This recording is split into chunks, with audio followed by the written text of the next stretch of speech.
नमस्कार दोस्तों, मैं राकेश कुमार आप सभी का आपके अपने YouTube चैनल तैयारी जीत की बाई आर.के. सर में स्वागत करता हूं। और दोस्तों आज 1 मार्च 2021 के रेलवे एनटीपीसी का जो सेकेंड शिफ्ट का जो एग्ज़ाम था दोस्तों वो ख़त्म हो चुका है और मैक्सिमम क्वेश्चन मुझे मिल चुके हैं। यदि आपने एग्ज़ाम दे रखा है तो आप हमें क्वेश्चन बता सकते हैं व्हाट्सएप करके, इसी वीडियो में कमेंट करके या फिर कॉल करके भी बता सकते हैं। हमारा व्हाट्सएप नंबर है 8881949373। जी हाँ दोस्तों, आप लोग इस नंबर पे कॉल करके व्हाट्सएप करके मुझे जो भी प्रश्न आप सभी को याद है वह बता सकते हैं। और दोस्तों वीडियो को अभी से लाइक कर दीजिए, अपने दोस्तों के साथ वीडियो को शेयर कर दीजिए और चैनल पे पहली बार विजिट किए हैं तो चैनल को सब्सक्राइब करके बेल नोटिफिकेशन को ज़रूर दबा लीजिए, क्योंकि यहाँ पे 100% रियल प्रश्नों का एनालाइज किया जाता है। और दोस्तों अगर आप चाहते हैं कि आप रेलवे के हर एग्ज़ाम्स का जितने भी शिफ्ट हुए हैं सबका PDF फाइल बिल्कुल फ्री में लेने के लिए तो वीडियो के डिस्क्रिप्शन में आपको हमारे टेलीग्राम ग्रुप का लिंक मिल जाएगा। वहाँ पे हर दिन का PDF फाइल जो है अवेलेबल है। आप जाइए वहाँ पे ग्रुप ज्वाइन कीजिए और फ्री में PDF फाइल डाउनलोड कीजिए। चलिए यहाँ पे पहला प्रश्न देखते हैं। पहला प्रश्न आया था दोस्तों कि प्रधानमंत्री किसान सम्मान निधि योजना के तहत हर साल कितने रुपए दिए जाते हैं। तो दोस्तों आपका राइट आंसर हो जाएगा 6,000 रुपये। और दोस्तों इस योजना की शुरुआत कब हुई थी ये भी पूछा जा सकता है। तो 24 फरवरी 2019 को इस योजना की शुरुआत हुई थी। और दोस्तों इसमें जो है 3 किस्तों में आपको 2-2 हज़ार रुपये दिया जाता है, यानी कुल मिला जुला के आपको बता दें तो 6,000 रुपये दिया जाता है। प्रत्येक किस्त में आपको 2,000 रुपये दिए जाते हैं। चलिए यहाँ पे एक प्रश्न आया था दोस्तों कि सिकंदर और पोरस का युद्ध किस नदी पर हुआ था। ठीक है, सिकंदर और पोरस का युद्ध किस नदी के तट पर हुआ था। तो आपका राइट आंसर हो जाएगा झेलम नदी। और दोस्तों ये पोरस क्या थे, ये पंजाब के राजा थे। ठीक है, सिकंदर ने पोरस को हरा दिया था, लेकिन जो सिकंदर जो है इसके बहादुरी से, पोरस की बहादुरी से बहुत ही प्रभावित हुआ और इसका जो सारा राज्य है वो वापस लौटा दिया था। ठीक है, चलिए एक प्रश्न आया था दोस्तों कि कोबोल किस पीढ़ी का लैंग्वेज है। जी हाँ दोस्तों, कोबोल जो है किस पीढ़ी के कंप्यूटर का लैंग्वेज है ये पूछा गया था। तो ये तीसरी पीढ़ी का लैंग्वेज है कोबोल। ठीक है, आप लोग कमेंट करके कोबोल का फुल फॉर्म ज़रूर बताइएगा। एक प्रश्न आया था दोस्तों कि नेपाल से भारत के कितने राज्यों की सीमा लगती है। तो अगर संख्या पूछा होगा दोस्तों तो आपका 5 हो जाएगा, लेकिन अगर राज्य पूछा गया होगा तो मैं आपको सभी राज्यों का नाम बता देता हूं जो कि नेपाल से लगता है इनकी सीमाएं। तो उत्तराखंड हो जाएगा, उत्तर प्रदेश, सिक्किम, पश्चिम बंगाल और बिहार आपका राइट आंसर हो जाएगा। इन 5 राज्यों की सीमा जो है नेपाल के बॉर्डर से लगती है। चलिए एक प्रश्न आया था दोस्तों कि निर्वाचन आयोग में क्या निकाय नहीं है। तो दोस्तों आप लोग इसका जो है ऑप्शन कमेंट करके मुझे ज़रूर बताइएगा। एग्जैक्ट ऑप्शन में क्या दे रखा है ये पता होने पर ही इसका जो है आंसर बताया जा सकता है। तो आप लोग कमेंट करके ज़रूर बताइएगा। एक प्रश्न आया था दोस्तों कि महात्मा गांधी और सरोजिनी नायडू को किस जेल में रखा गया था या फिर किस जेल में बंद किया गया था।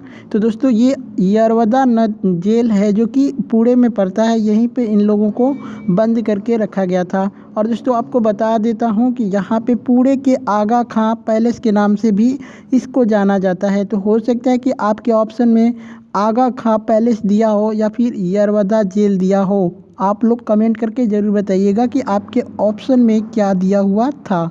ठीक है, वीडियो को लाइक करिए, इससे हमें मोटिवेशन मिलता है और चैनल को सब्सक्राइब ज़रूर करिएगा यहाँ पे रेलवे के पल पल अपडेट्स के लिए। एक प्रश्न आया था दोस्तों कि मामलुक वंश का तीसरा शासक कौन था। ठीक है, मामलुक वंश का तीसरा शासक पूछा था। तो दोस्तों ये रजिया सुल्तान आपका राइट आंसर हो जाएगा, जो कि भारत की पहली महिला शासिका थी।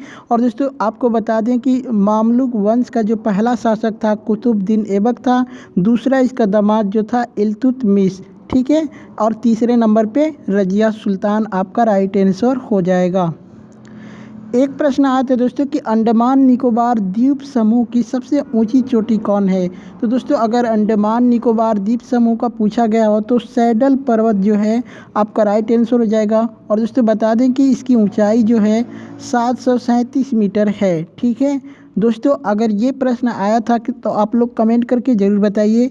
एक बच्चे ने ये भी पूछ रखा है कि सर म्यांमार की सबसे ऊंची चोटी कौन सी है, ये पूछा है।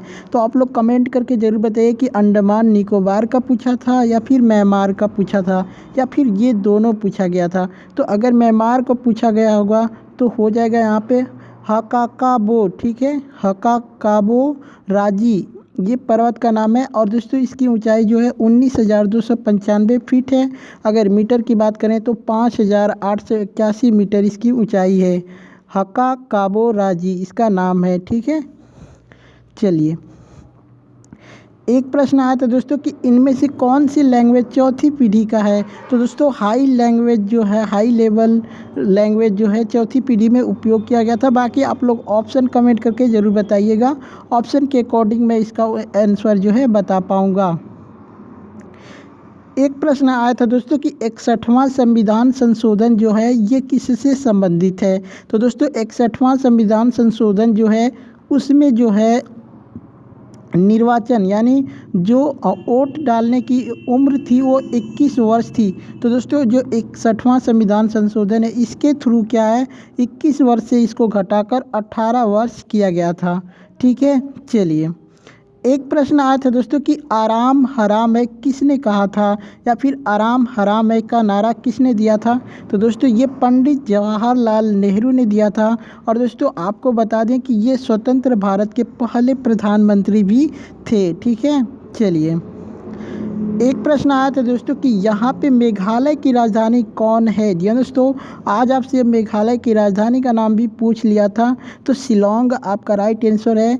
आप लोग कमेंट करके ज़रूर बताइए कि वर्तमान में मेघालय के मुख्यमंत्री व राज्यपाल कौन हैं। ठीक है, चलिए एक प्रश्न आया था दोस्तों कि प्रधानमंत्री जन औषधि योजना किस मंत्रालय के तहत आता है।